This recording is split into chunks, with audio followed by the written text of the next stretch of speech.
Ela dizia assim, não vai pegar em vassoura, vai pegar em livros. Eu nunca tive uma professora parecida comigo. E eu nunca tinha lido uma mulher parecida comigo. Na verdade, eu nunca tinha lido. E eu não tinha a dimensão do que eu era, né? Assim, de que eu era uma doutora com 27 anos, que veio da favela, negra, filha de empregada doméstica. Tinha uma ausência de referência muito intensa, né? Então, quando eu percebo tudo isso, eu falo, eu quero procurar as minhas.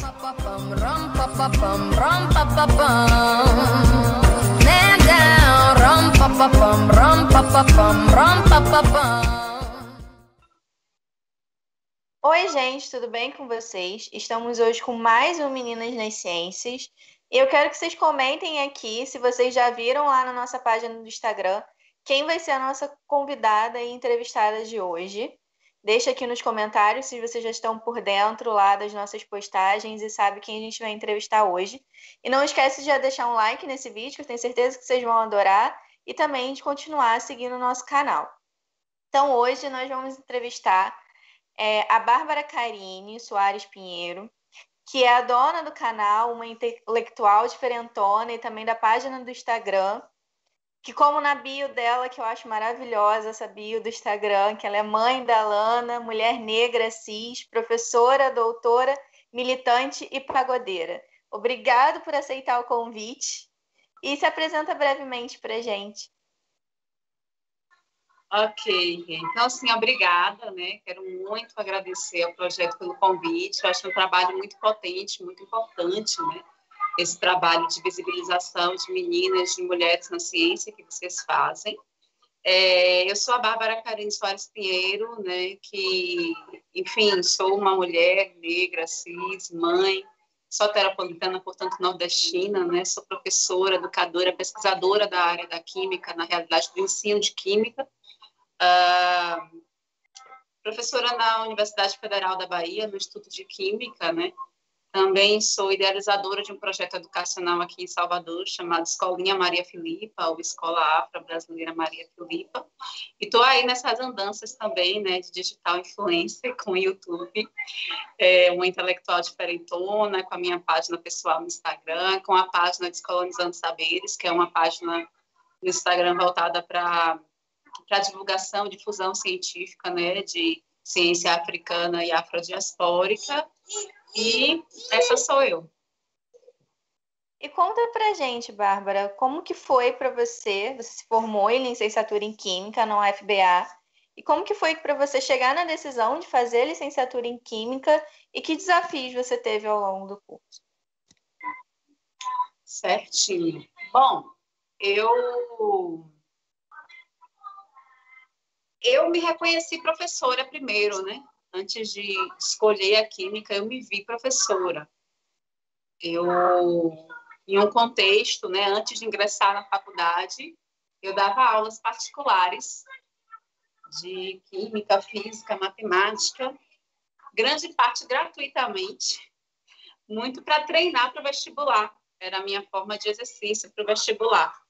E as pessoas diziam assim, nossa, como você ensina bem, você ensina melhor que a professora, que o professor e tal, né? E eu tinha muita habilidade com matemática e com química. Enfim, eu me considero sempre uma estudante mediana. Eu não era aquela pessoa de tirar 10 em tudo, mas eu era uma pessoa de passar em tudo, de ser uma boa estudante em todas as disciplinas, né? Mas eu gostava muito de química e matemática. Para mim, resolver lista de exercícios de química e de matemática era divertido, era um entretenimento mesmo. Resolvia a lista de exercício sem olhar as respostas. Aí eu resolvia tudo. Aí, quando eu terminava de resolver, eu ia no gabarito para ver as que eu acertei, né? E eu ficava super feliz quando eu acertava tudo. Então, para mim, era um entretenimento real, assim. Eu brincava disso, né? E quando chegou nas vésperas do vestibular, eu fui conversar com 2 professores. Eram 2 homens, o de matemática e o de química, perguntando para eles qual seria a melhor área para eu poder ingressar.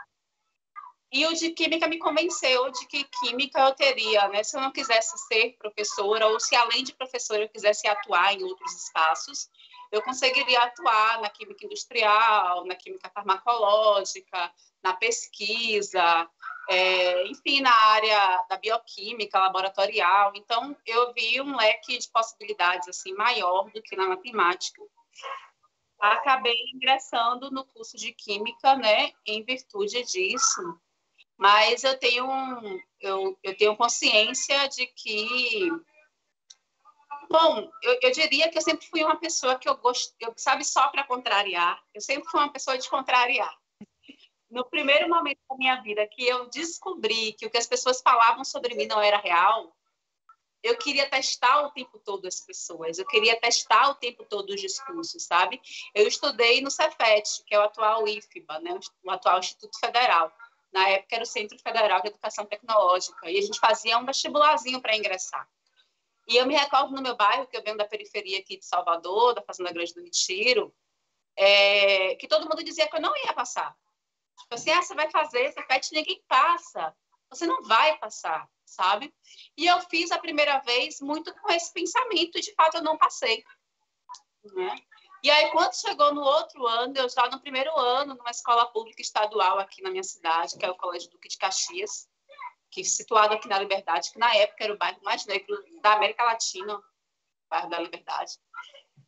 Eu estudava no Duque, aí chegou um dia que me deu aquele estalo assim, eu falei, eu vou tentar de novo, Cefet, mas eu não vou falar para ninguém, só vou falar para minha mãe e para o meu pai, que me dava maior força, né? Me dava maior força. Meu pai com mais consciência, né? Enfim, meu pai tinha uma outra família. Meu pai? Meu pai, seu avô. Não é o seu pai. Ele tinha mais consciência, foi um homem que terminou o ensino médio, que quis, né, apesar de meu pai ser um homem negro de 1931, ele sonhou em fazer uma faculdade, né? Ele trabalhou como bancário no Baneb, enfim, ele tinha maior inserção assim nessas questões intelectuais. Minha mãe não terminou a escola, que foi quem a gente cresceu, né? A gente morava só com a minha mãe, meu pai ia nos ver, né? Então, minha mãe era empregada doméstica, não terminou a escolaridade básica, mas minha mãe tinha a certeza, foi uma das pessoas que mais me incentivaram na minha vida, talvez a que mais me incentivou, né? Ela dizia assim, não vai pegar em vassoura, vai pegar em livros. Porque ela era tão genial, ela né? Tão genial que ela nem deixava a possibilidade de eu aprender a cuidar de casa. Ela nem vai tocar, sabe? Que era para eu procurar outra onda mesmo para minha vida, que não seguir, né, os passos dela ali, né? Então, eu só contei para eles dois, e aí fiz a prova. Minha mãe foi novamente, ela sempre passava os vestibulares, tudo. A manhã toda sentada lá de fora, esperando eu sair. E aí foi isso. Aí, nessa segunda seleção, eu passei. E foi a aprovação maior da minha vida, foi essa aprovação. Depois eu passei em vestibular da UFBA, da UNEB, passei em concurso para a UFES, para a UFBA, para o Estado, seleção para o IFBA, para a professora, seleção de mestrado, doutorado. Passei em tanta coisa, mas nada para mim foi tão significativo quanto essa primeira aprovação, porque foi ali que eu aprendi que tinha um problema da narrativa das pessoas acerca de quem eu era. Então, eu passei a contestar tudo que as pessoas diziam. As pessoas diziam assim, esse professor ninguém passa. E aí eu dizia, eu vou passar. Essa faculdade ninguém passa. Eu dizia, eu vou passar. Essa disciplina ninguém passa. Então, eu era uma pessoa muito do contra nos espaços. Assim, eu gostava muito de provar, né? Que, enfim, que o que as pessoas falavam, no geral, era um lugar comum que não nos representava. Então, foi mais ou menos assim que eu ingressei. Óbvio, não tinha esse senso de empoderamento tão significativo, porque hoje eu tenho isso explícito na minha mente, que se eu amava matemática, se eu amava química, o mais indicado era fazer engenharia química, sabe? Era o que, naquele contexto, mais casaria para mim. Mas faltava representatividade na realidade. Eu não conhecia... A única pessoa engenheira que eu conhecia era um homem branco, bem padrão engenheiro mesmo, assim, um engenheiro civil, alto, assim, bem forte, né, branco, um engenheiro. Então, é óbvio que eu teria dificuldade de me ver nesse lugar. né? Mas professora, eu já tinha tido na favela professoras parecidas comigo. Não de química, não de matemática, mas eu tinha visto professoras, né? Então eu imaginei, bom, educação. Eu vou para a educação, as pessoas já têm uma resposta positiva de que eu sou uma boa professora. E como eu gosto dessas disciplinas aqui, basta eu escolher, né, a que eu quero. Então foi mais ou menos assim a minha escolha. E logo depois você ingressou no mestrado e posteriormente no doutorado em Ensino, Filosofia e História das Ciências também na UFBA. E como foi para você se envolver com esse mundo da química, com a filosofia e a história? Olha, para mim foi um lugar de conforto muito grande, né?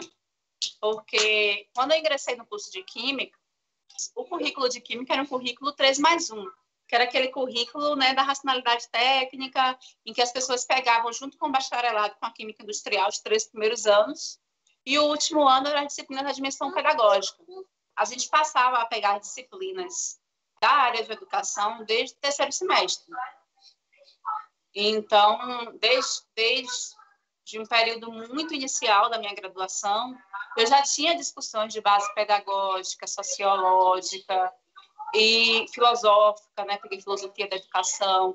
Então, tinham alguns componentes curriculares de toda a minha graduação que me acompanharam no processo de pensar essa ciência, de pensar os bastidores da ciência, de pensar o profissional, a profissional da educação como um integrante de uma sociedade que sofre processos de opressão, que é atravessado por esses processos também e que muitas vezes reproduz esses processos em sala de aula.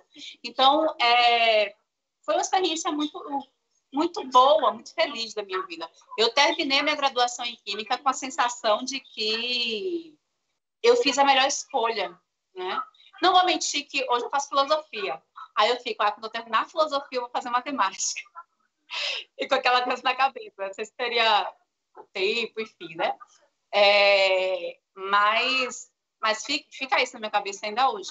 Mas eu tinha muito aquela certeza de que eu fiz a melhor escolha naquele contexto da minha vida, né? Então, foi um curso que me preparou para isso. Eu tinha tanto entendimento das ditas exatas, né? Não gostava muito de física, mas eu sou muito inteligente estrategicamente. Eu não me julgo tão inteligente do ponto cognitivo, assim. As inteligências múltiplas, eu me considero uma pessoa muito inteligente estrategicamente nas minhas relações. Então, eu pensava que eu não gosto, eu vou me livrar, né? Então, eu estudava para as físicas, passava logo em física de cara. Gostava de matemática e já estudava de um modo mais divertido. Quando terminou, né? Eu fiquei triste. Lembro quando peguei o último cálculo, que assim, meio sem pai, sem mãe, desfiliada, sabe? Assim. Na química, nas químicas todas, né? Que não eram tão exatas assim. Era só físico-química analítica, de resto era muito discursivo, né? Química inorgânica, química orgânica. E nas disciplinas da dimensão prática, pedagógica, né? Eu gostava muito do meu curso. Eu gostaria de ter tido condições objetivas, materiais, de ter desfrutado mais do meu curso. Porque eu fui uma pessoa que, enfim, passei no vestibular, passei em 3º lugar na UNEB, 8º lugar na UFBA, minha mãe me olhou, me abraçou, chorou, o resultado saiu no mesmo dia. Nas 2 universidades eu passei curso de Química, né? Me abraçou, chorou e falou, olha, mas você vai só, porque eu não posso te fazer nada, não posso te dar transporte, não posso te dar alimentação, né? Então, o 1º semestre foi todo ali na ordem das ajudas, né, de colega, emprestando transporte, conseguindo jaleco, conseguindo óculos de laboratório, enfim, equipamentos EPIs em geral. Tipo, no 2º semestre já consegui trampo. Então, eu trabalhava, eu saía da universidade 1 hora, né? Que era nossa coisa de horário, era de 7 às 13. Eram 3 aulas de 2 horas que a gente tinha todos os dias. E aí saía direto, ia dar aulas, né? Chegava em casa 8 horas da noite. Né? Então, assim, eu gostaria de ter desfrutado mais do meu curso, tido mais tempo para leituras, para estudo, enfim. Mas, infelizmente, as condições objetivas, né, me colocaram também em um lugar relativamente aligerado, mas eu considero que foi uma vitória para mim, uma conquista, um encontro muito positivo, o meu com essa formação, que me abriu portas para esse programa de pós-graduação em Ensino, Filosofia e História das Ciências. Então, quando eu fui para o programa, eu já tinha uma formação basilar muito, muito boa, né? Muito boa. Eu tinha carências, isso é fato. Por exemplo, o inglês, para mim, era uma carência significativa. Passei maus bocados no mestrado, inicialmente, por conta do idioma, né? Mas, enfim, me virei, né? Foi possível. Em 2013, você já estava atuando como professora na UFBA e também como professora em um colégio. Como que foi conciliar essas atividades? Se eu não me engano, você ainda estava também no doutorado, de ser professora no colégio, numa instituição federal e ainda terminando o doutorado. Bom, essa minha vida aí tripla começou, na verdade, em 2012, quando eu iniciei na UFBA como substituta. Em 2013 eu passei como efetiva, né? Mas em 2012 eu já estava professora na escola básica. Eu primeiro dei aula na escola privada. Depois, em 2011, eu entrei no Estado, como professora do Estado.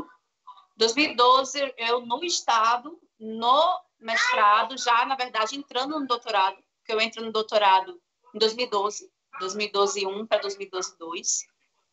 Eu faço a seleção no meio do ano. E aí eu atuo na UFBA como professora substituta.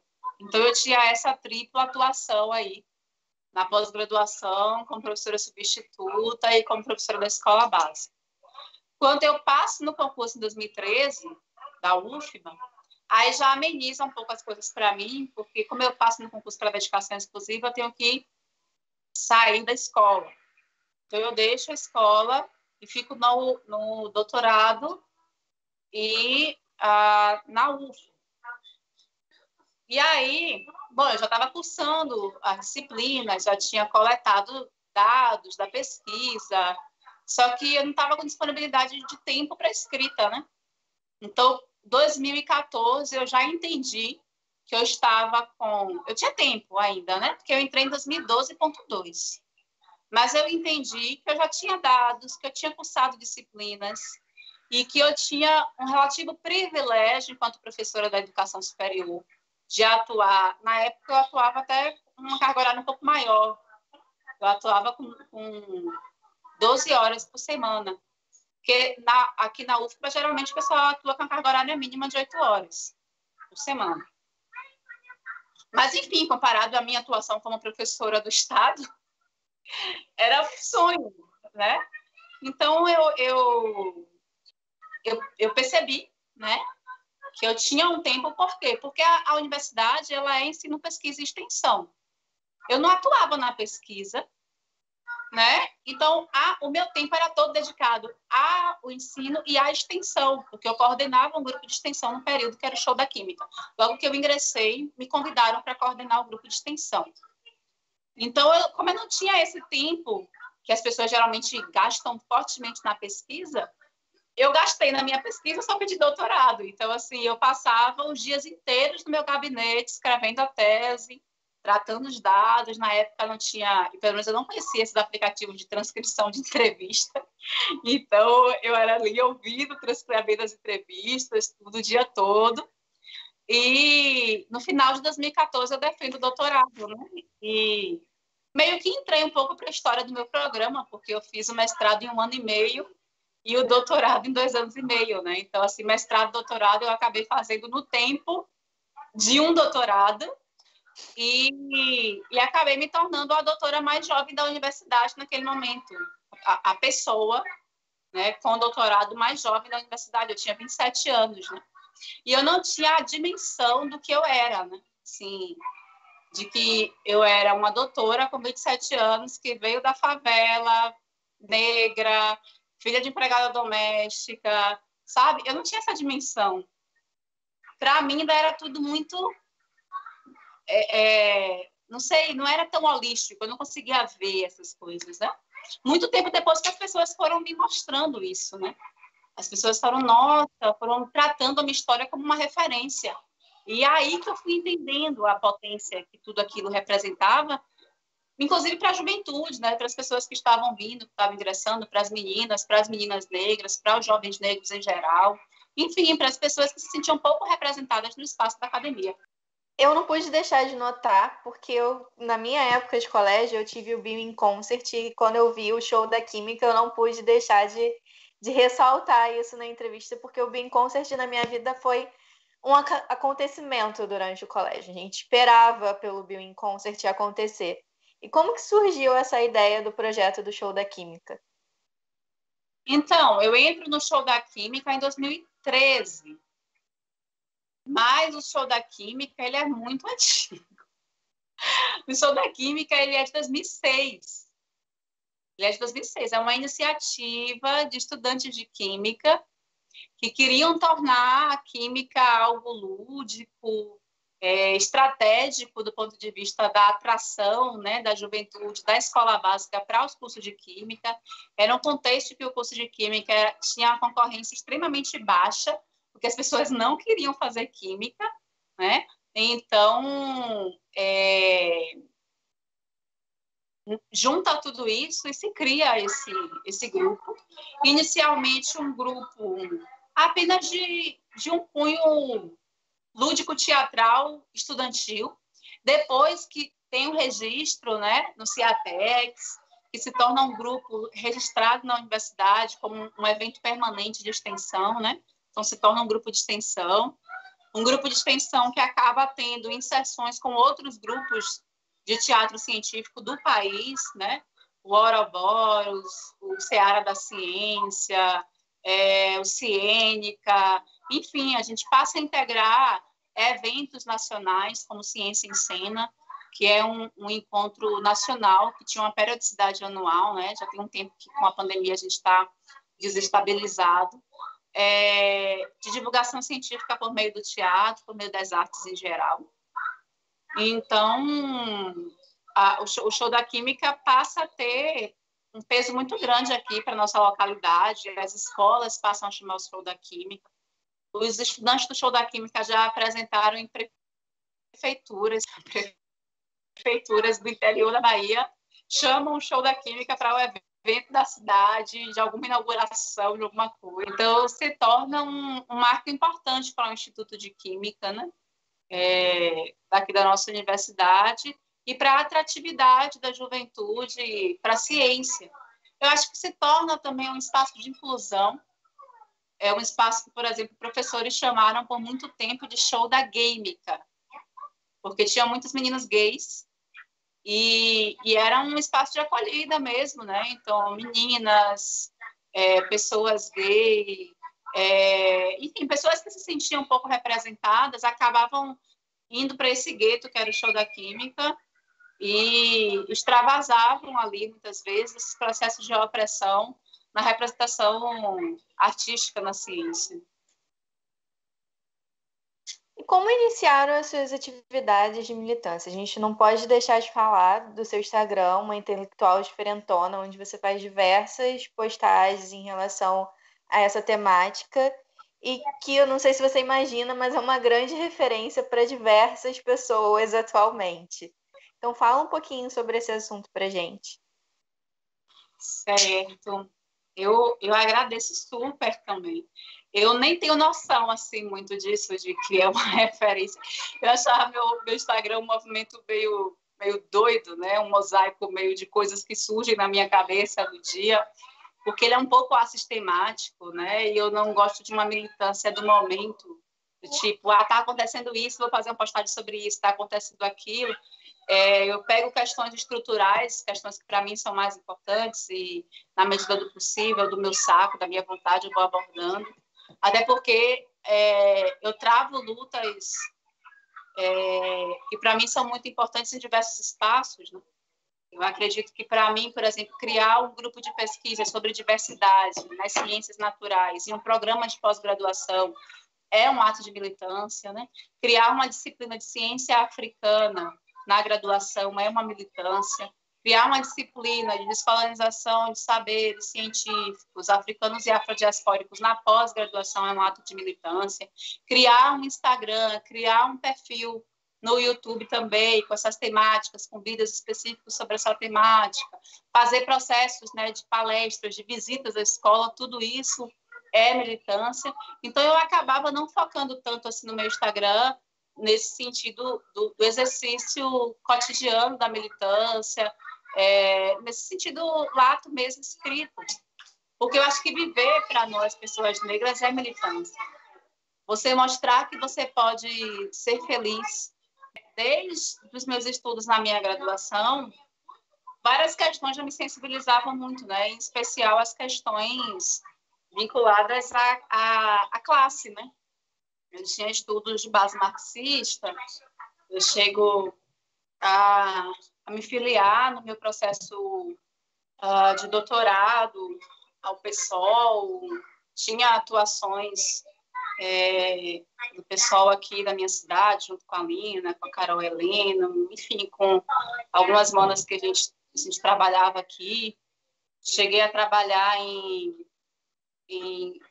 mandatos mesmo, na verdade não em mandatos, mas assim, na construção coletiva de campanhas, né, de pessoas, de mulheres da esquerda e tal, né? E eu tinha entendimento que eu era uma pessoa negra, eu já tinha participado de grupos de militância negra na escola, com 15 anos, mas eu não tinha muita noção de algumas coisas, né, de racismo estrutural, de racismo institucional, tinha algumas noções, assim. E aí eu entro na universidade em 2013, quando eu chego em 2014, eu começo a ter alguns problemas na universidade. Passo a ter alguns problemas muito específicos na universidade. E aí eu lembro que um belo dia, um estudante que era meu orientando, ele chega para mim, hoje ele trabalha na Federal de Goiás, ele acho que é técnico lá na Federal de Goiás. Ele chega para mim e falou: professora Bárbara, sabe por que você passa por tudo isso? Você passa por essas coisas porque você é negra. Você está sofrendo racismo institucional. E aí eu fico com aquilo na cabeça, vou para casa, vou estudar o que é racismo institucional. Né? Ingresso em coletivos dentro da universidade, coletivos negros naquele contexto. E aí, de fato, eu começo a compreender uma série de coisas, né? Inclusive processos meus de adoecimento que eu estava vivendo em apenas um ano de universidade. Eu tive problemas de saúde sérios, né? Eu tive apneia, eu tive problema crônico de coluna, eu tive um problema na glote, que eu não conseguia engolir, problemas todos psicossomáticos, todos de cunho emocional. E, enfim, né? Assim, eu lembro que eu senti que mudou o tom do meu problema. Porque quando eu estava no estado, e que eu trabalhava em vários... Enfim, eu tinha 60 horas por semana. Meu problema era de garganta, eu estava me preparando para fazer cirurgia na garganta. É só entrar na universidade que tudo isso foi embora. Eu tinha 2 problemas reais, assim, garganta e varize. Eu tinha muito problema, eu tinha que tirar todos os... E eu, jovem, 20 e poucos anos, mas como era hereditário da minha família, então o fato de ficar um dia inteiro em pé, dando aula, isso atingia muito a minha garganta e atingia muito as varizes, né? Então, eram tratamentos constantes. Isso some quando eu entro na universidade, mas aparecem os problemas psicossomáticos. Aparecem os problemas de ordem emocional mesmo, assim, né? O fato de ser uma mulher negra, jovem, na universidade, dando aula. Eu dava aula para os cursos de... E Ana, você vai cair igual ontem. Dava aula para os cursos de engenharia química, todas as engenharias, logo que eu entrei, né? Mas assim, que eu entro, eu vou dar para as turmas de engenharia química, química geral. Enfim, era tudo muito esquisito, né? Os testes constantes que eu era submetida, tanto pelos estudantes em sala de aula, quanto por colegas, enfim. Os processos, as tentativas de desqualificação, né? Esse estudante vem falar comigo especificamente numa situação de desqualificação das minhas orientandas, dos trabalhos das minhas orientandas, né? E eu sem entender, né? o porquê daquilo, eu não conseguia entender o porquê daquilo. Perseguições em geral com os meus próprios orientandos, né? Então, quando a gente começa a entender sobre essas questões, quando eu começo a entender, quando eu começo a atuar na militância, eu aí percebo que tem fatores outros, para além dessa constituição de classe, que nos atravessa, que nos constitui subjetivamente e que estão postos para nós nos diversos complexos sociais que a gente convive, né? Que a gente, enfim, se submete, que a gente convive. Então, é mais ou menos assim que eu ingresso nessa questão e eu volto a minha vida completamente para essas questões, né? Por exemplo, eu nunca tive uma professora parecida comigo. E eu nunca tinha lido uma mulher parecida comigo. Na verdade, eu nunca tinha lido... Eu tinha lido algumas mulheres na educação, né? A Cássia Quenzer, tinha lido a Pitombo, tinha lido algumas mulheres, né? Mas mulheres negras não tinham lido ninguém, seja da educação ou fora da educação. Eu não tinha tido aula nem na graduação, nem no mestrado, nem no doutorado com mulheres negras, né? Então, tinha uma ausência de referência muito intensa, né? Então, quando eu percebo tudo isso, eu falo, eu quero procurar as minhas. Eu quero investigar quem são essas mulheres, eu quero... E aí eu começo. Né? Eu chego na professora Naída Franci Araújo, por exemplo, né? Que para mim foi uma coisa, um encontro fantástico. Né? É uma mulher que foi a primeira mulher da Bahia a se formar em Química, a primeira mulher a ser professora num curso de Química na UFBA, e era uma mulher negra, e ninguém nunca tinha me contado sobre isso. Né? E como que faria diferença no meu processo de construção subjetiva se eu soubesse que ela era uma mulher negra, né? Então, eu vou atrás dela, eu oriento, eu sinto muito, filha. Depois eu coloco. Você tirou, daqui a pouco eu coloco. Uma orientanda minha faz um trabalho de TCC sobre ela, a gente vai junto para entrevista, a gente homenageia a professora Naí em algumas oportunidades. Na época, eu estava escrevendo uma espécie de um relatório para ela receber, né, uma congratulação na universidade. Ainda hoje, eu acordei, né, com essa coisa da Carolina Maria de Jesus, né, pensando na doutores, na honoris causa da Naí também, do título doutor honoris causa, né? Então, foi uma construção que eu diria que foi de 2015 para cá. Eu defendo esse doutorado em 2014, e quando eu concluo, eu falo, ok, eu cumpri o meu papel, né? Eu tenho um título, eu vou ter aqui essa melhoria salarial. O ALBIB foi uma pesquisa que, para mim, foi muito importante, fez muito sentido, teve muito significado naquele contexto, mas eu precisava fazer um movimento ancestral de busca de quem eu sou, de quem eu era. Né? Então, para mim, é quando passa a fazer muito sentido as perspectivas, as pesquisas no campo interseccional, de falar, bom, a questão de classe ela é importante na nossa sociedade, mas de nada ela funciona se a gente não atravessa com os constituintes de gênero, de sexualidade, de raça, né? Então, é quando tudo isso, para mim, passa a tomar novas feições. Dentro ainda desse contexto, essa sua fala é muito importante, porque nós temos duas meninas negras dentro do projeto e elas trazem para a gente essa falta que mostrar que existe essa representatividade faz para elas, tanto que elas acabam proporcionando isso para outras meninas. Elas transformam a falta delas proporcionando isso para outras meninas, fazendo postagens mostrando essa representatividade e essas referências de mulheres negras. E você tem vários projetos relacionados com a questão racial. Eu queria que você falasse um pouquinho mais sobre essa importância desses projetos e de mostrar que existe essa representatividade para todos os jovens, sejam meninas ou meninos. Sim, sim.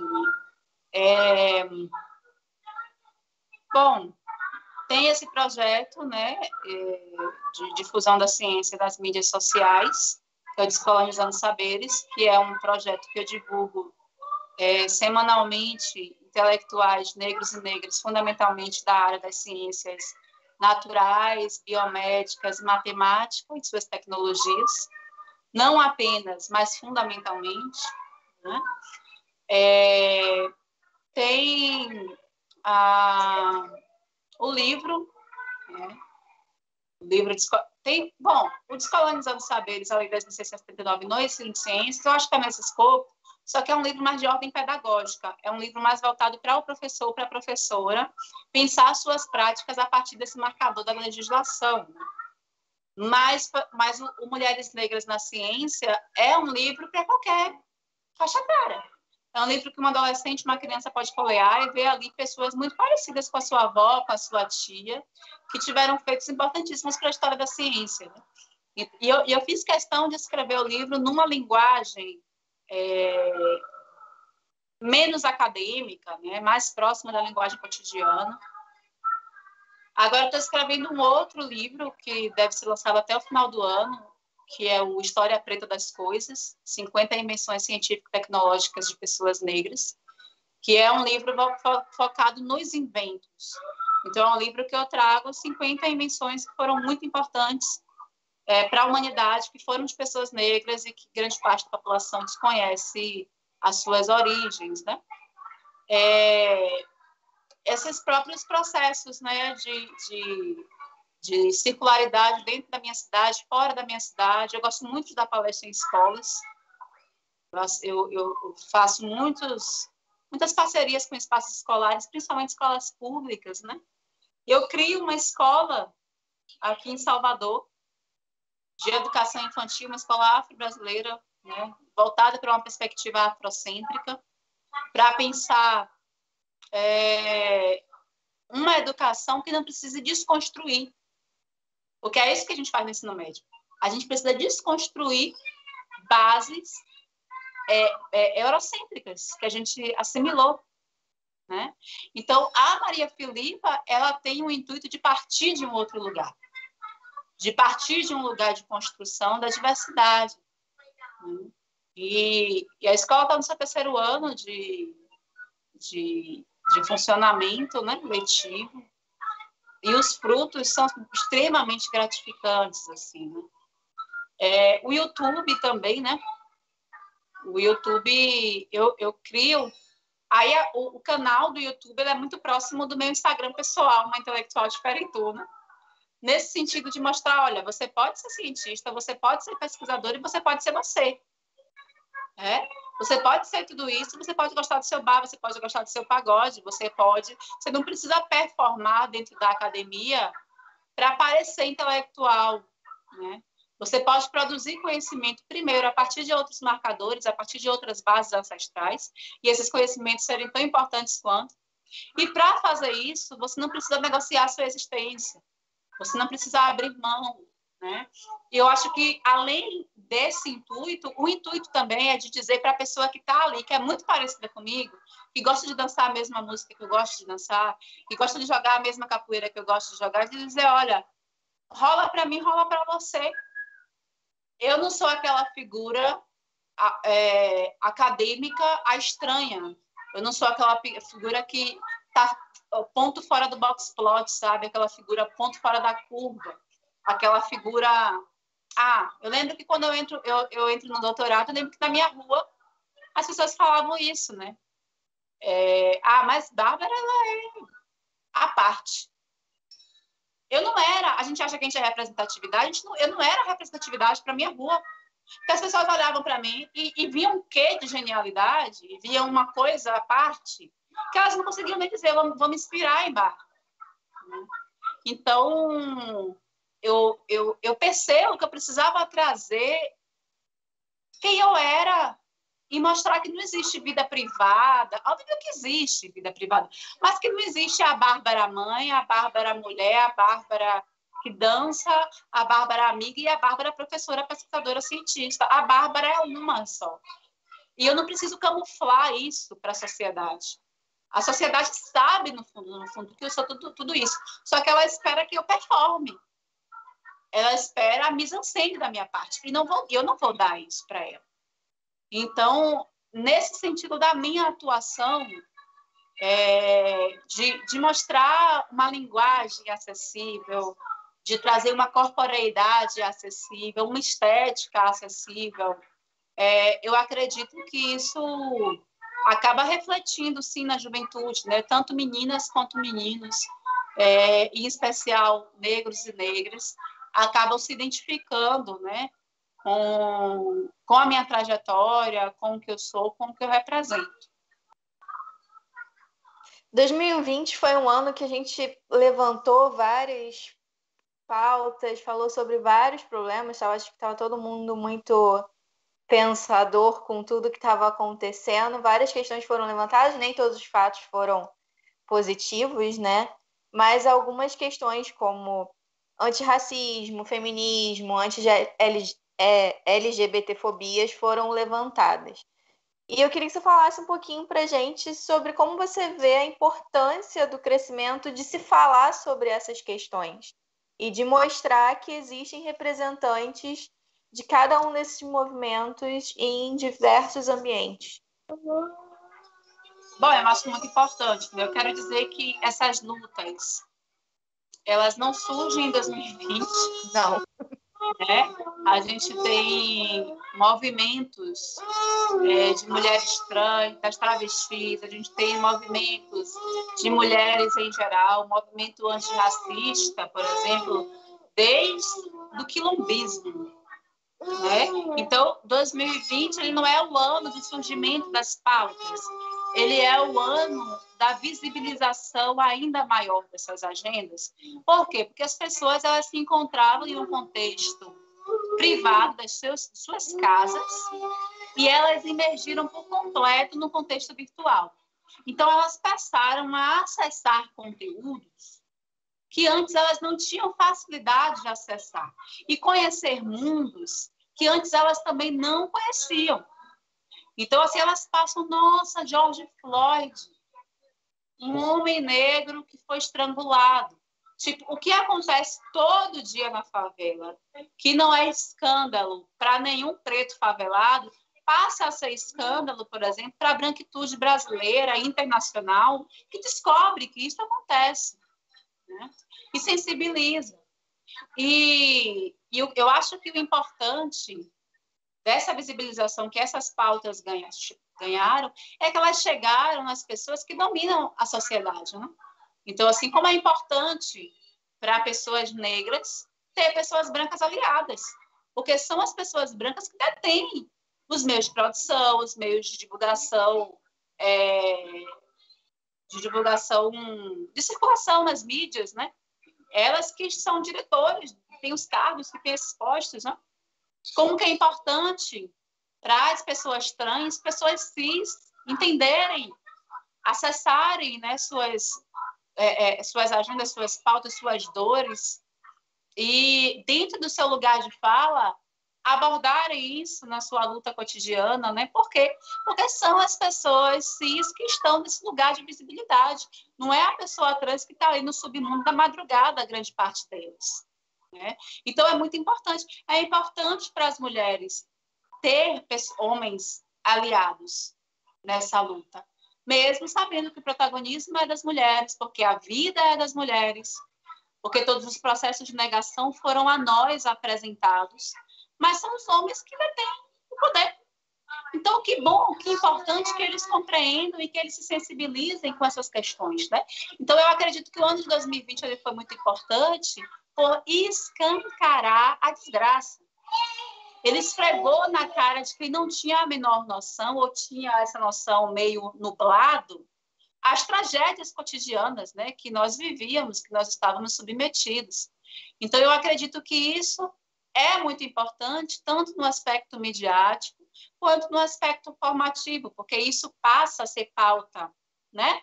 Dentro da escola, isso passa a ser pauta dentro da academia, isso passa a ser pauta na mídia televisiva, isso passa a ser pauta dentro do hospital, que a pessoa vai levar essa pauta, e aí, enfim, e essas pautas, essas pautas, elas vão reverberar de diversos modos nos diferentes espaços sociais, né? Então, eu digo que foi um movimento muito importante, mas que ele precisa ser visto dentro da sua totalidade, porque senão a gente corre um risco do erro histórico de negligenciar todo um processo secular de lutas e conquistas. A gente passou por um vídeo sobre o que a gente estava falando dessas indicações de como é a maternidade e o trabalho. A gente está vendo um exemplo vivo com você hoje aqui, mas eu queria que você falasse um pouquinho dessa sua relação com a maternidade e o trabalho. Certo, né? É uma relação, assim, de conflitos pessoais. Eu não vou dizer que é tudo muito, muito simples. Eu acho que até aqui, a minha vai fazer 3 anos em maio, né? E ela chega para a minha família, para mim, no processo de adoção, com 17 dias de nascida, né? Então, praticamente todos os 3 anos de vida dela, a gente viveu junto, né? E desde que ela chega, né, recém-nascida, interfere diretamente na minha rotina de trabalho, de um modo que eu preciso reorganizar essa rotina e de um modo que eu preciso reorganizar a Bárbara, né? Quem eu sou. Então, eu preciso recentralizar as prioridades, inclusive, mas fazendo isso com muito respeito a mim. Porque eu acho, inclusive, que minha filha não merece menos que isso. Eu acho que minha filha não merece uma mãe que não é realizada. Eu acho que minha filha não merece uma mãe que olha para trás e diz para ela: eu não fiz isso, isso e isso porque eu abri mão para estar com você. Eu acho que minha filha ela merece uma mãe feliz, uma mãe plena, porque quando a gente se sente feliz, a gente emana felicidade para o outro. Né? Então, de fato, eu reordeno quando a Iana chega. Meu processo de adoção era para uma criança de 3 a 6 anos, não era para uma bebê recém-nascida. Então, as coisas mudam em uma semana e eu sou surpreendida com uma criança de 17 dias na minha casa. Então, sem nenhum preparo, né, como as mulheres que gestam, que passam meses, e que mesmo assim não sabe de nada, né, que é de primeira viagem, mas passa ali meses lendo, faz até curso de dar banho em criança, enfim, lê muitas coisas, assiste muitos vídeos, tem ansiedade pra caramba por antecipar as coisas na sua cabeça. Eu não vivi. E aí, de repente, me vejo com uma bebê, né, de 17 dias. Eu me vejo sem saber sobre marcas de, por exemplo, coisa básica, marca de fralda. Eu não sabia. Eu comprei uma bem vagabunda e fui pegar ela no juizado. Coloquei a fralda colando o grude da fralda na pele dela. A menina veio dando um escândalo, chorando horrores. Eu parei no primeiro hospital que tinha, achando que ela estava sentindo uma dor, etc, etc. A mulher olhou para minha cara, botou uma luva na minha mão, enfiou meu dedão na boca da menina e ela parou de chorar, ficou lá chupando o dedo. Ela falou: aprenda uma coisa, 90% do choro de sua filha é fome. Eu vou ali fazer uma mamadeira para ela, vou dar e volto. Você vai para casa, compre leite, compre isso, faça aquilo. Então, assim, eu vou aprendendo tudo assim, né? No susto, de supetão, paro do nada de tomar banho, paro do nada de escovar dente, corto meu cabelo bem baixinho, porque eu já não conseguia pentear o cabelo, já não conseguia fazer uma série de coisas. Mas eu vivi, logo nesse começo, alguns processos de negociação. Então, eu cancelo, porque eu não me programei para esse momento. As pessoas sabem, eu vou parir com 40 e tantas semanas e tal, e aqui eu não aceito mais trabalho, e aqui eu vou estar de licença. Não, eu paro, eu entro numa licença que eu paro de dar aula, mas assim, eu não queria abandonar meus orientandos, eram pesquisas lindas que eu amava. Então, eu passei a recebê-las na minha casa. As palestras que eu dava era algo que me vivificava, sabe? Então, eu passo a dar uma palestra por mês, mesmo com ela pequenininha. Então, muitas delas eram fora da Bahia. Então, eu viajava, fazia um bate-volta. Viajava, dormia uma noite fora, no outro dia eu voltava. E aí foi todo um processo de tensão mesmo, familiar. Porque na época eu estava, né, com o pai dela e ele achava meio esquisito isso, né? De tipo, eu não abrir mão por completo nesse primeiro ano da Iana, dessas minhas atuações profissionais, porque a gente, eu acho que ele tinha uma dificuldade real de entender, né, que era algo que me contemplava e que me completava enquanto mulher, o meu trabalho, né. Então, assim, eu cancelei várias palestras, mas aquela uma do mês eu escolhia para eu fazer. E aí era aquela noite que eu dormia. Eu ia para outro lugar, eu dormia uma noite, né? Ia no outro dia, dava palestra, voltava para casa. Mas criava todo um esquema, porque a culpa estava aqui. Então, eu não largava uma criança só com o pai dentro de casa. Eu trazia a minha mãe, eu pagava uma pessoa para dormir, porque minha mãe já era uma pessoa de idade, criava todo um suporte domiciliar para que essa criança tivesse. Né? Eu lembro dos contextos, né, de discussão dentro de casa, chegaram a contratar uma enfermeira e uma fisioterapeuta para fazer lactação e amamentar. E aquilo me perturbou. E eu falei, eu não vou. Tipo, já está tudo muito violento para mim, já está tudo muito rápido, muito abrupto para mim, eu não vou passar de uma hora para outra amamentar. A gente tem aqui uma série de leites e tal, gastar um dinheiro para dedéu, né?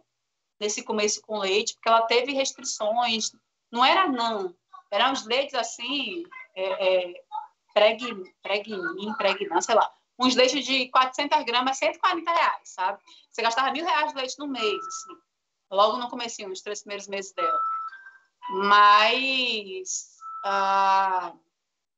Mas eu me senti realizada na minha escolha, sabe? Eu olho para trás e falo, era isso. Talvez a minha família, o meu contexto, quisesse me aprisionar àquela realidade ali, que para mim era tudo muito intenso. E eu tinha que respeitar os meus limites. Né? Então, eu publico a Catemari nesse mesmo ano que ela chega. Eu já estava no processo de revisão do livro, eu falei, eu não vou parar. Então, ela chega em maio, novembro, é o lançamento do livro. Descolonizando Saberes, a Lei 10.639 do Ensino de Ciências, sabe? Meus artigos, as coisas seguem, só que no outro tempo. Agora, eu posso dizer que, Bárbara, é maternidade real. O que é maternidade real? Né? Porque aí a gente tem que entender qual é a lógica de maternidade de cada um. Porque se para você maternidade é você estar sozinha, né? Numa coisa meio desbravadora, meio heróica, inclusive, dando conta de casa, dando conta de cachorro, dando conta de criança, dando conta de tudo, não foi maternidade real, sabe? Porque se eu tenho ajuda, eu aceito. Eu não tenho nenhuma necessidade de querer ser Marte, não estou dizendo que as pessoas que vivem isso querem ser, muitas delas não têm outra opção. Eu tive suporte familiar, eu tive rede de apoio da minha mãe, de irmã, condição financeira de pagar uma babá. Então, desde que ela tem dois meses, eu contratei a Abigail, ficava meio turno, falava, olha, não dá para mim. Meio turno, eu preciso de alguém dentro de casa para eu poder fazer os meus trabalhos, né?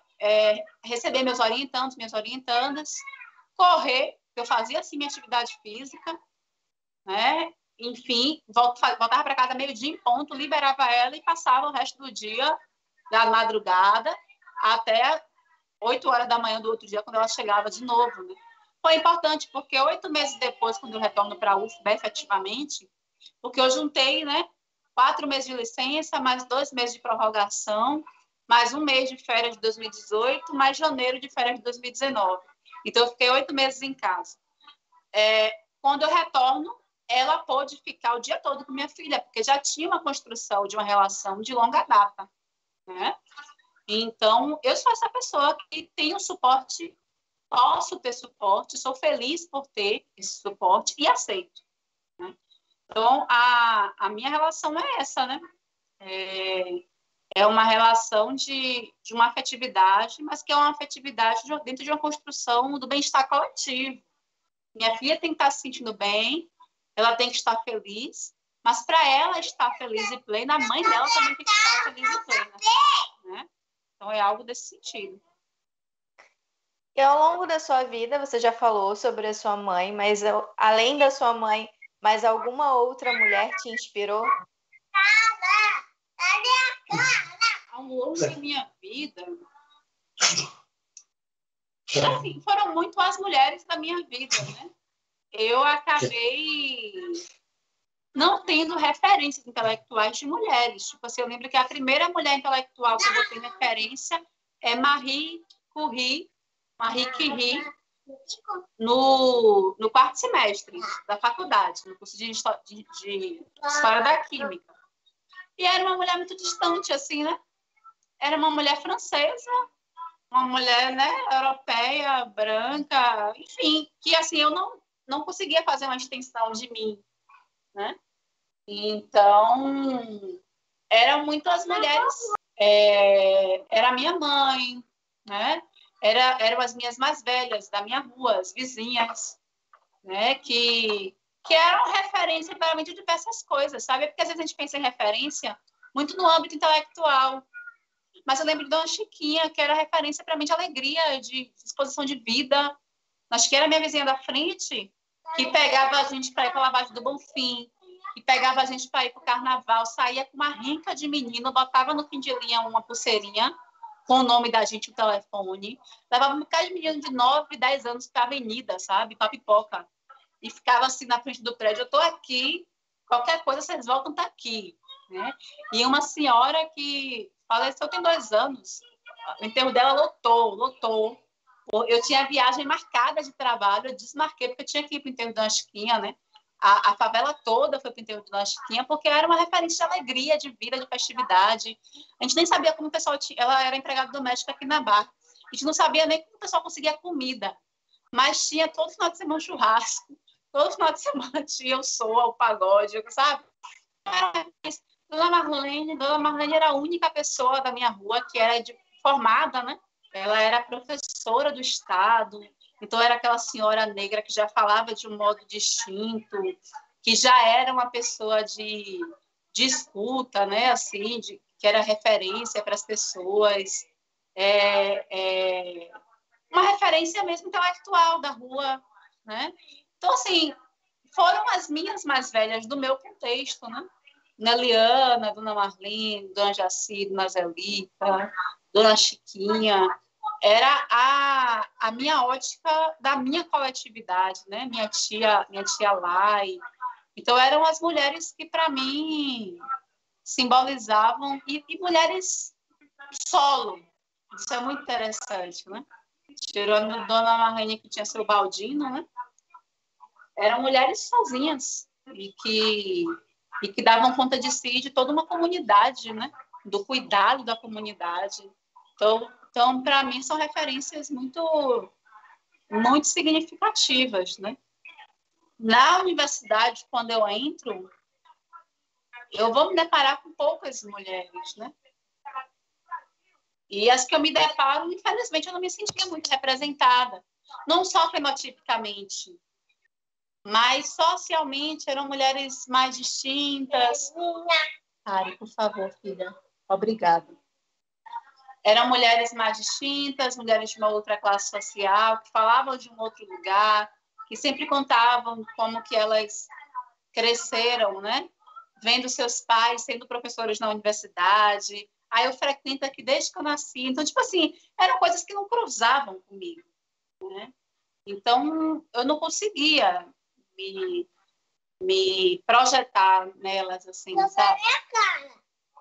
E se você pudesse encontrar a Bárbara do início da graduação, entrando na graduação, a Bárbara do passado, o que você diria para ela? Que conselho você daria para ela? Ai, eu acho que olha, eu acho que eu daria um conselho de fazer o que foi feito, mas que se perdoando, né? Fazer tudo o que foi feito, compreendendo seus limites. Já vou fazer, filha, um segundinho. Fazer tudo o que foi feito, compreendendo que era até ali que se podia ir naquele momento, né?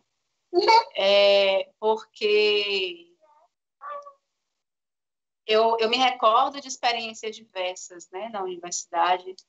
Eu lembro que eu me martirizei muito por um relatório que eu não pude fazer, porque meu companheiro que eu tinha na época quebrou o pé, e eu já era casada, né? Então eu tive que ir até ele para ajudar. Lembro de um outro relatório de física, que no meio da discussão do relatório, né? Minha mãe ligou dizendo que o gás tinha acabado, então eu tive que dar conta daquilo. Muitas vezes isso acabava virando chacota mesmo dentro do conjunto dos estudantes, assim, né? Como se eu tivesse me eximindo de responsabilidades em determinados momentos, né?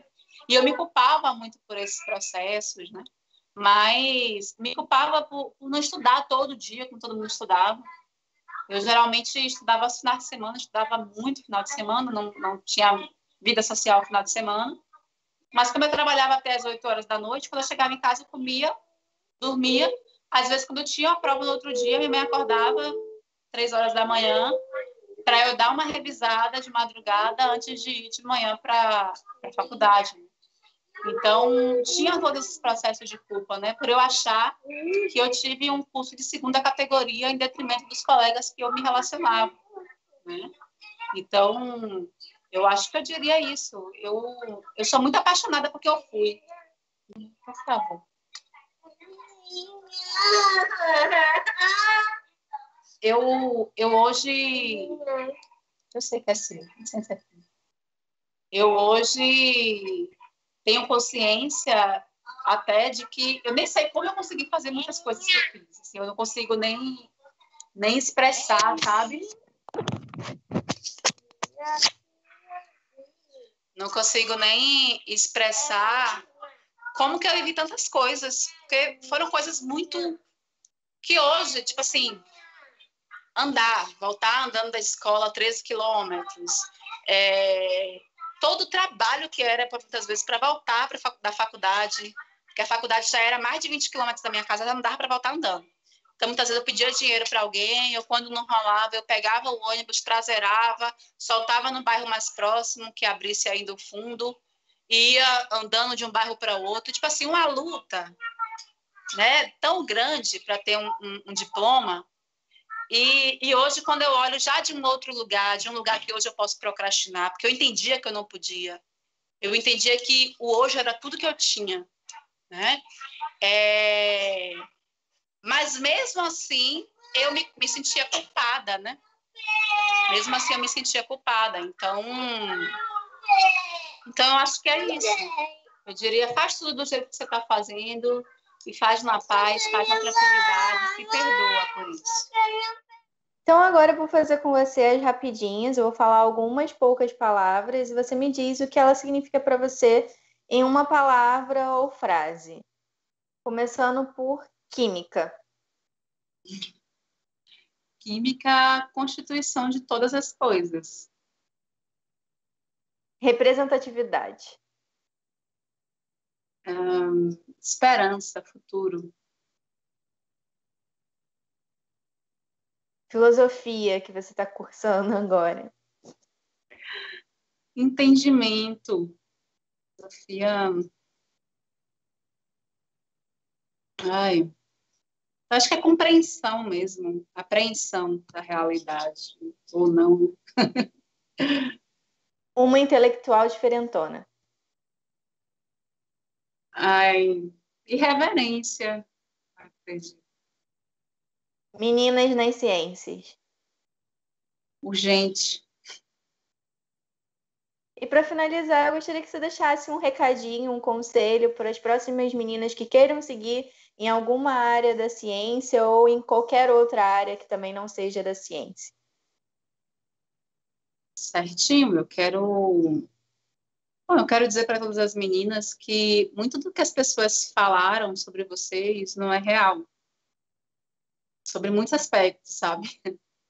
Não é real que vocês são mais fracas, não é real que vocês são sempre doces, não é real que vocês precisam ser recatadas e do lar e pacatas e não correr, subir em árvores e não sentar com a perna aberta, não é real um bocado de coisa. Inclusive que vocês não são propensas para matemática, inclusive que vocês não são propensas para os conhecimentos mais de base racional, porque vocês são emoção, porque também não é real que vocês são emoção. Então, é uma construção da sociedade para colocar a gente exatamente no lugar que a sociedade quer que a gente esteja, né? Então, a gente precisa ser, de fato, insubmissa A gente precisa ser insurgente, a gente precisa se voltar contra esse sistema de coisas, né? Eu acho que a gente precisa entender que muitas morreram, deram suas vidas para que hoje a gente tivesse a possibilidade de ser quem a gente é. Então, quando vocês tiverem a possibilidade de ingressar nos espaços acadêmicos, nos espaços de poder diversos, né, dentre eles os espaços científicos, compreendam que vocês não estão só e que vocês estão ali por vocês, por aquelas que vieram, por aquelas que virão, né? Então, é um ciclo matrifocal da sociedade que não pode se encerrar em mim e que com certeza não pode se encerrar em você. Nós estamos ali para abrir portas e não para reproduzir padrões, tá certo? Então, a ciência é nosso espaço, nós podemos ser quem nós quisermos, basta que a sociedade não coloque todas as barreiras invisíveis que ela coloca. E mesmo ela colocando, a finalidade única das barreiras é serem ultrapassadas, né? Então, que a gente tenha sempre essa consciência. Muito obrigada mais uma vez por dedicar um pouquinho do seu tempo e contar um pouco da sua trajetória aqui pra gente. E é isso, pessoal. Logo voltamos com mais Meninas nas Ciências.